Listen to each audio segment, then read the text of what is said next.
안녕하십니까. 안녕하십니까? 선생님, 오늘은 어떤 실험을 하게 되나요? 네, 오늘은 그람 염색을 한번 같이 해보도록 하겠습니다. 그람이라고요? 네. 어렴풋이 기억이 나는 것도 같은데 한번 확실하게 설명을 좀 해주시죠. 네, 저도 자세히는 모르지만 이 그람 염색은 세균을 간단하게 염색해서 세균을 그람 양성균과 음성균으로 분류해보는 방법입니다. 덴마크의 의사 그람이 고안한 염색법인데요. 세균을 실제로 분류하기 위해서는 상당히 복잡한 과정을 거쳐야 됩니다. 근데 간단하게 이런 염색법을 이용해서 보라색으로 염색되는 그람 양성균과 빨간색으로 염색되는 그람 음성균을 비교를 하고 그에 따라서 간단하게 항생제 처방이나 이런 것들을 달리할 수 있는 그런 간단한 세균 염색법이다 이렇게 알시면 되겠습니다. 오늘의 실험 재료를 알아볼까요? 그람 염색 표본 제작을 위한 받침 유리와 덮개 유리. 오늘 그람 염색 재료로 사용할 세균을 배양해둔 배지. 세균 콜로니를 분리하기 위한 멸균 이쑤시개. 세균 희석을 위한 증류수. 그람 염색을 위한 크리스탈 바이올렛, 아이오딘, 에탄올, 사프라닌 O. 각 염색약 채취를 위한 일회용 스포이트. 각 과정에서의 수분 증발을 위한 핫플레이트. 세균 관찰을 위한 현미경. 첨배율 관찰을 위한 이멀전 오일. 네, 그 염색약 4가지의 그 각각 역할을 간단히 좀 정리를 하고 실험에 들어가면 좋을 것 같아요. 먼저 이렇게 세균이 배양된 이 배지가 있는데요. 겉으로 봐도 한 2가지 정도를 이렇게 얼핏 구분을 할 수가 있는데요. 이런 겉으로 봤을 때 이 세균이 자란 이 원형의 이런 점을 우리가 이제 콜로니라고 부르는데요. 이런 겉으로 봤을 때 콜로니의 모양이나 색깔 등으로 이렇게 구분은 할 수 있습니다. 정확한 분류는 힘들지만요. 그래서 이런 콜로니를 가지고 이 염색약을 처리하게 되면 이제 보라색으로 염색되는 것과 붉은색으로 염색되는 것이 구분이 되는데, 자, 먼저 이 크리스탈 바이올렛이라는 염색약은 세균의 세포벽을 이루는 펩티드 글리칸 층을 염색할 수 있는 염색약입니다. 선생님, 펩티도글리칸 층은 모든 세균이 다 가지고 있는 건가요? 일반적으로 우리가 알고 있는 대부분의 세균들은 다 펩티드 글리칸 층을 가지고 있다고 보시면 되고요. 그 두께의 차이는 있습니다. 결론적으로 말씀을 드리면 그람 양성균은 제법 두껍습니다. 한 8-90% 두께다 이렇게 보시면 되고, 그람 음성균은 한 10에서 20% 정도 이렇게 얇은 펩티도글리칸 층을 가지고 있다 이렇게 생각하시면 되겠습니다. 그래서 이 크리스탈 바이올렛 염색약이 펩티도글리칸 층을 염색을 하고, 이 두 번째 있는 이 아이오딘은 흔히 많이 들어오는 그런 아이오딘입니다. 이 아이오딘이 이 크리스탈 바이올렛과 컴플렉스를 형성을 하면서 이 염색약이 펩티드 글리칸 층으로부터 잘 떨어지지 않도록 이렇게 해주는 매염제입니다. 매염제에 대해서는 자막이나 검색이나를 통해서 좀 더 알아보실 수 있고요. 그 다음에 세 번째 시약은 에탄올입니다. 실제로 이 크리스탈 바이올렛이 염색이 제대로 안 됐을 경우에, 그냥 묻어만 있을 경우에 이 탈색제로 에탄올로 이 탈색을 시키는 거죠. 그러니까 펩티도글리칸 층이 얇을 경우에는 탈색이 돼버립니다. 두꺼운 경우에는 탈색이 잘 안 되겠죠. 그리고 마지막 이 시약은 사프라닌 O라는 염색약인데, 이 사프라닌 O는 붉은색 염색약입니다. 이 크리스탈 바이올렛은 보라색, 사프라닌 O는 붉은색입니다. 그래서 실제 크리스탈 바이올렛이 잘 염색이 됐을 경우에 이 붉은색을 덧대서 염색을 해도 실제 보이는 건 그냥 보라색으로 보이게 됩니다. 근데 아까 말씀드렸듯이 펩티도글리칸층이 얇아서 이 크리스탈 바이올렛이 제대로 염색이 안 됐을 경우에는 다 씻겨나가죠. 씻겨나간 이후에 사프라닌 O가 염색이 되면 붉은색으로 보이게 됩니다.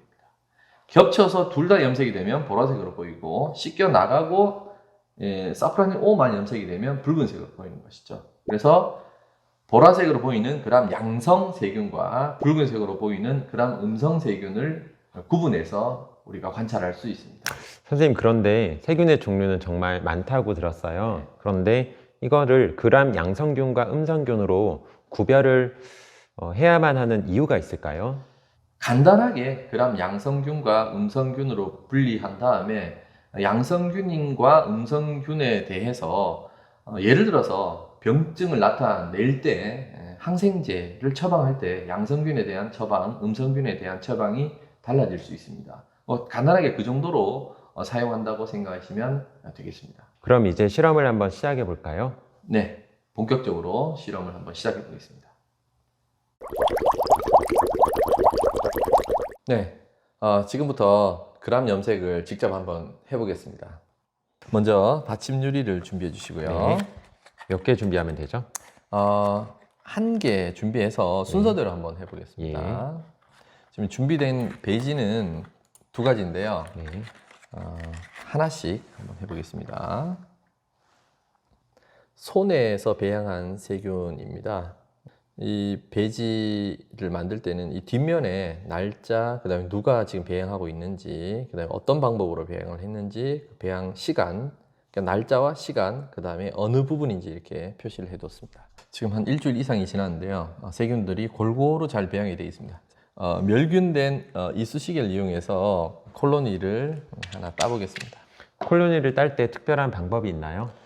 네, 밑에 가능하면 배지가 긁히지 않도록 윗부분만 살짝 따주면 되겠습니다. 그리고 너무 많은 양을 해도 현미경으로 관찰할 때 두껍게 겹쳐 보이니까 적당하게 조금 따주시면 되겠습니다.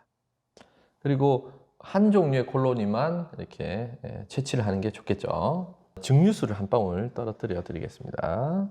증류수나 식염수 등으로 해서 세균을 이렇게 희석을 해서 얇게 펴줍니다. 지금은 거의 없어 보이지만 실제로 나중에 관찰을 하면 상당히 이렇게 두껍게 관찰되는 경우가 있기 때문에 지금은 아주 얇게 편다는 생각으로 넓게 이렇게 펴주면 되겠습니다. 다음은 열로 이 세균을 이 받침 유리에 붙이는 과정입니다. 이번에는 가열 교반기를 교반용이 아닌 가열용으로만 사용을 하도록 하겠습니다. 네. 알코올 램프로 가열을 해도 좀 타거나 그을릴 수 있기 때문에 이런 가열 교반기를 사용한다는 이야기는 들었는데, 네네. 이런 가열 교반기를 사용할 때도 손을 사용해서 네. 온도를 적당히 체크를 해주는 게 중요하군요. 네, 그렇습니다. 그리고 이제 이렇게 잡고 중간중간에 이렇게 반대편도 잡아보면서 너무 뜨겁게 가열되지 않는지 이런 것도 체크를 해보면 좋습니다. 그리고 중간중간에 열을 체크하면서 너무 가열된 것 같으면 이 온도를 조금씩 줄여주면 되겠습니다. 지금 이 과정은 세균을 받침 유리에 붙이는 과정입니다. 그래서 이때 적절한 온도로 붙여주지 않으면 다음 과정에서 염색 후에 씻게 되는데 씻을 때 다 씻겨 나가버립니다. 그래서 세균이 쉽게 얘기하면 말라 붙도록 가열을 해주는 게 좋습니다. 그러면 수분을 증발시켜서 세균을 완전히 붙여준다는 이야기군요. 네, 그렇게 이해를 하시면 좋습니다. 약간 불빛에 비춰보니까 수분이 증발되고 있는 게 조금 보이는 것 같습니다. 증류수로 희석을 할 때는 이게 세균이 있을까 관찰이 될까 싶을 정도로 안 보였는데 이렇게 수분을 증발시키면 제법 뿌옇게 저렇게 보입니다. 네, 저 정도만 돼도 실제 현미경으로 관찰하면 상당히 밀도가 높게 관찰이 됩니다. 네, 조금 뜨겁고 지금 시간은 2분 정도 지난 것 같아요. 네.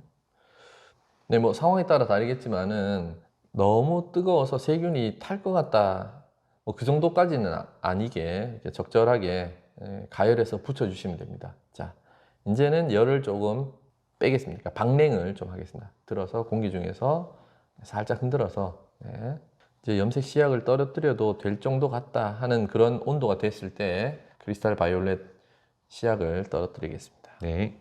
유리가 아까는 뜨거웠는데 지금은 손으로 잡을 정도로 많이 식은 것 같아요. 네. 그러면 놓고 염색을 한번 해볼 텐데요. 크리스탈 바이올렛 용액을 떨어뜨리고 염색이 한 1분 정도 지난 다음에 염색이 됐다 싶으면 흐르는 물에 뒷면을 씻을 겁니다. 근데 이게 한 번, 두 번 이렇게 반복이 되면 내가 어느 쪽에 세균을 묻혔는지 헷갈릴 수가 있습니다. 그런 거를 대비를 하기 위해서 표시를 좀 해두겠습니다. 네, 이렇게 해서 이제 염색을 한번 해보겠습니다. 네.